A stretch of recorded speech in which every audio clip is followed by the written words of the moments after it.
What's up guys, Lune's here, coming at you with a Ret Pally PvP guide as of patch 5.4.8.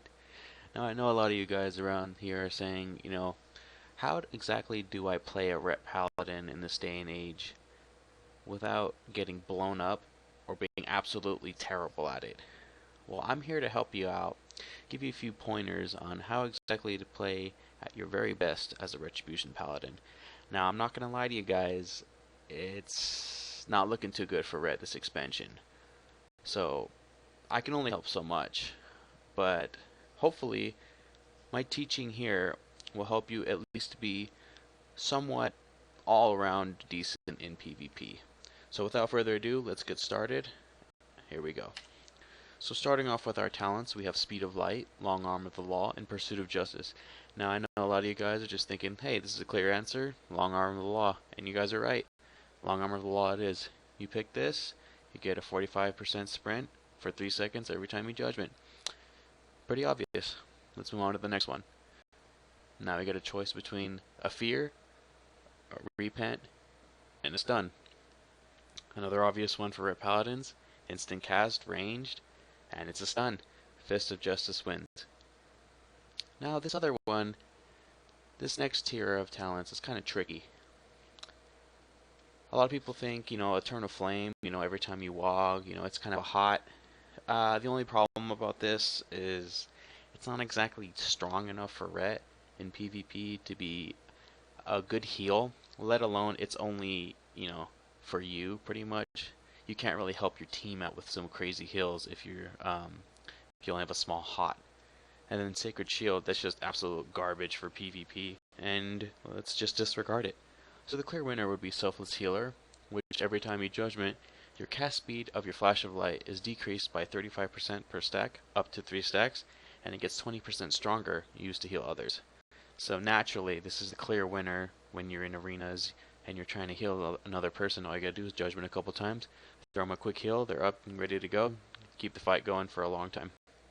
Let's move on to the next tier. So now we got, these ones a little tricky as well, although it's more situational than most. Now let's say you're going up against, a god comp or something like that. A lot of dots going around, big heavy burst. A couple of things you can choose.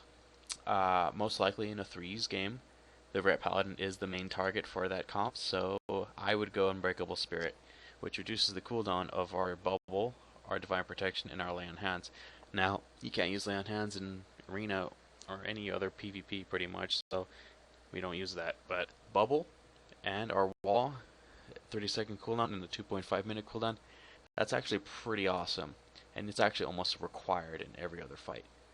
Now I can understand Clemency can be a good one, because you can use your freedoms, your bops, your sacks twice, but that's only if you are confident enough in yourself and in your healer to keep yourself up and stay alive, because normally you can't be sacking and bopping well if you're dead.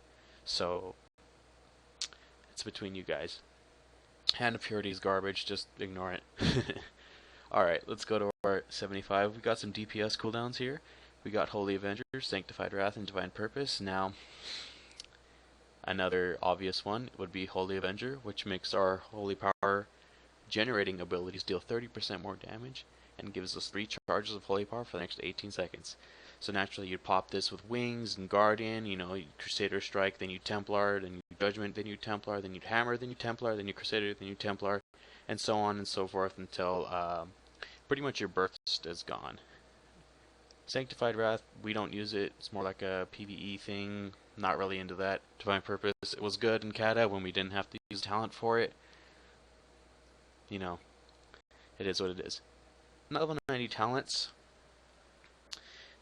Some people are torn between this. A lot of people like to go Holy Prism, which I can understand that because it is on a 20-second cooldown and it's ranged.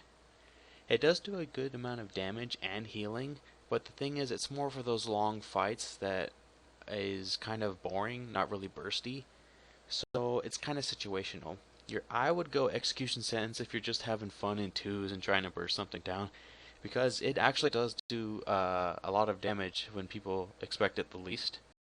So, sometimes I see this the final burst ending up maybe 65k on a hunter has a deterrence up and they don't see it coming and they just end up dying because they lined their healer. It's actually pretty funny because you know, they line their healer being all confident thinking they can survive you, and then they just end up falling on the floor. And Lightshammer's mostly for PvP. Excuse me, PvE, and we don't go for it. So let's look at our glyphs. Now, first glyph, required glyph. You need it, you love it, you keep it. Templar's Verdict, you have to have it. 10% less damage for 6 seconds after dealing damage with Templar or Exo. You need it. What can I say? Nothing else more about it. Now we gotta split between our other two. We got Glyph of Divine Shield. This is one of my favorites, mainly because you're gonna get, like I said, you're gonna get bursted on most of the time. So in order to combat that, since there's a lot of shit on you all the time, I would say go for this, because as soon as you bubble, your health jumps back up before it gets shattered or mass dispelled or stuff like that. So it's kind of a good backup to do it if you don't have a healer, or if your healer can't get to you in time. Our next one would be Glyph of Flash of Light for me. This is pretty good because Red's hate to break it to you guys, but most of the time in threes or any other arena games, you're gonna be healing most of the time instead of doing damage outside of burst cooldowns. So let's say you pop your wings and you do all your stuff, and turns out you didn't kill the target, but you did manage to have them pop a couple things. So now what you gotta do is run for your life. Hide behind pillars and heal your targets, heal your friends, keep yourself up until your cooldowns are back up. So with this, your Flash of Light makes your other heals 10% stronger for 10 seconds.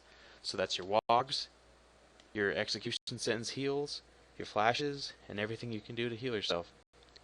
Now a couple other alternatives would be the Avenging Wrath one.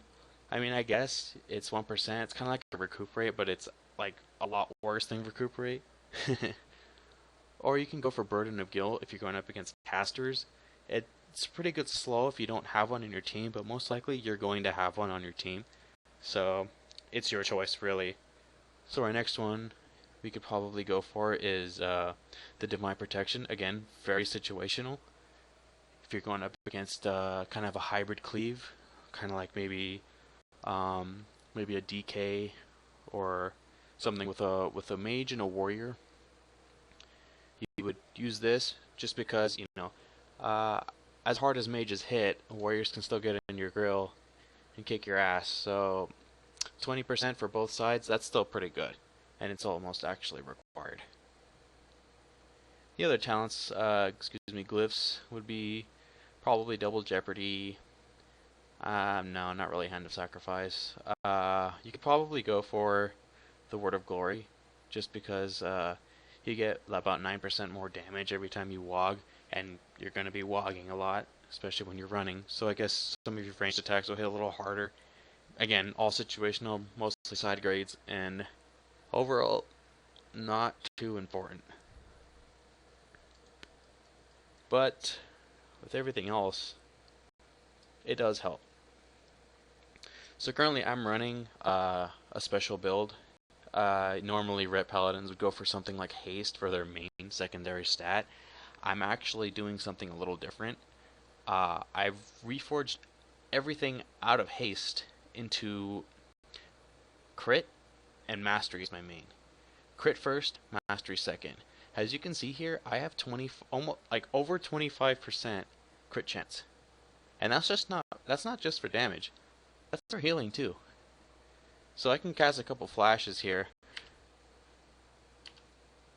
Okay, no crits there. I have terrible crit chance, obviously. But on top of my Inquisition, that's 10% more. So you'd have a 35% crit chance in the arena. So that's stronger heals, bigger bursts, more unexpected damage, which is something that's very important in arenas right now. It's a burst game. It's all about burst. Who hits you harder, who can kill you faster. Mastery is another cool thing. Your Crusader Strike and your Templar hits harder, that much harder. So why wouldn't you go for it? And for my weapon enchant, I would go for Dancing Steel. Now, I used to go for a weapon chain, but I found that the fact that I don't really melee much if I'm getting bursted on. I usually just try to run line, so it's not a big deal. You know, if you're disarmed for 8 seconds or 4 seconds, you're still disarmed. Uh, so yeah, I mean, it's your preference and how much gold you're willing to sink into your weapon. Which for me, a dancing steel, you know, hit him when it counts. You know, everything else is pretty standard. You'd go for strength gems for reds. Like for this, I would go for the meta gem, which is 216 strength and 3% increased crit. Standard for most melees. Um, and I do have jewel crafter gems, so I do put those in my reds. And then on the hybrid ones, like the orange, I would put the inscribed vermilion onyx, which is 80 strength and 160 crit. Yeah, going for that big crit. This one I go, yeah. And then this blue slot I kind of ignore because the set bonus would be PvP power, which is kind of useless for us right now. And then I would go for set bonuses if it's strength. So, set bonuses, strength. This is the only one that you would go for PvP power, just because it gives you 80 strength and the crit chance along with PvP power. So it's actually a little bit more damage than you would just going regular strength. And then I'm also a blacksmith, so I would go the prismatic slot for my bracers. So an extra red. Pretty cool. Extra damage, not too great, but you'll see it. You'll see it. It's pretty significant. So yeah, that's pretty much it. Trinket, pretty standard. Get the one crit. Reforge that into mastery. Get a pretty good balance. Currently running with 55% PvP power, pretty standard. Nothing special.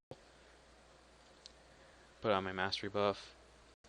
I got 51% mastery. It's pretty good. Now let's talk about combat. When you're in threes and you're fighting your opponent, like I said before, you're going to be healing a lot. Mainly because you can't do anything else besides run, heal your teammates, and run. You got about, let's see, you got a good 20 seconds to burst on your opponent before you better, you know, kick your ass into gear and run behind those pillars. Because most of the time, as soon as your stuff is done, you're dead. You bubble, you think you're safe, it gets mass dispelled, you're dead. As soon as this is done, oh boom, mass dispelled, you're dead. That's it. So you gotta run. You gotta make sure you're using your heals to your advantage. And be constantly on the move. See that big heal? Obviously it's gonna be smaller in arena, but you know, crits. They're awesome. So, seals, obviously, seal of truth. I see some people doing some seal swapping. Pretty cool on their part. Then again, it's a huge mana dump, and it's not really spectacular for the amount of effort that goes into it. So, you can just go with seal of truth. So, yeah, that's it. That's all for our defensives. You got our wall. 8 seconds. I don't have it glyphs, so it's magic. I mainly have more problems with mages and warlocks than any warriors or DKs, mainly because, you know, you see a 200k chaos bolt coming at you, you better believe you're going to have your wall up for magic damage. Everything else is pretty standard. Nothing's really changed in this patch, other than the fact that our WOG did get buffed by 30%, which is, it's nice, but it doesn't really help much in terms of our overall class. It doesn't really help our class at all, so praying in WOD for Warlords of Draenor for our class to be good again. And I'm talking about top tier good, not, oh, it's fine, it's decent. It needs to be good. And I know a lot of people are saying like, oh, what are you talking about, Lune? They're pretty good, they're fine. You guys don't play Rets. You guys need to go level a Ret. Follow this guide, do what I'm doing, and then you'll see like, wow, that ain't good. That's not even close to good. And you other Rets that are watching this, you'll know what I'm talking about. It sucks. But hopefully I've helped you guys a little bit with this guide. It's very basic. I did take a large break because, you know, like I said, Ret's not really that spectacular, this expansion. But hopefully this guide will help you just a little bit. And if I get enough feedback and comments from you guys, hopefully I can make a better video for you guys. And, you know, maybe I can make something better for you in terms of more guides and stuff. And this is Lune, as always. Thanks for watching.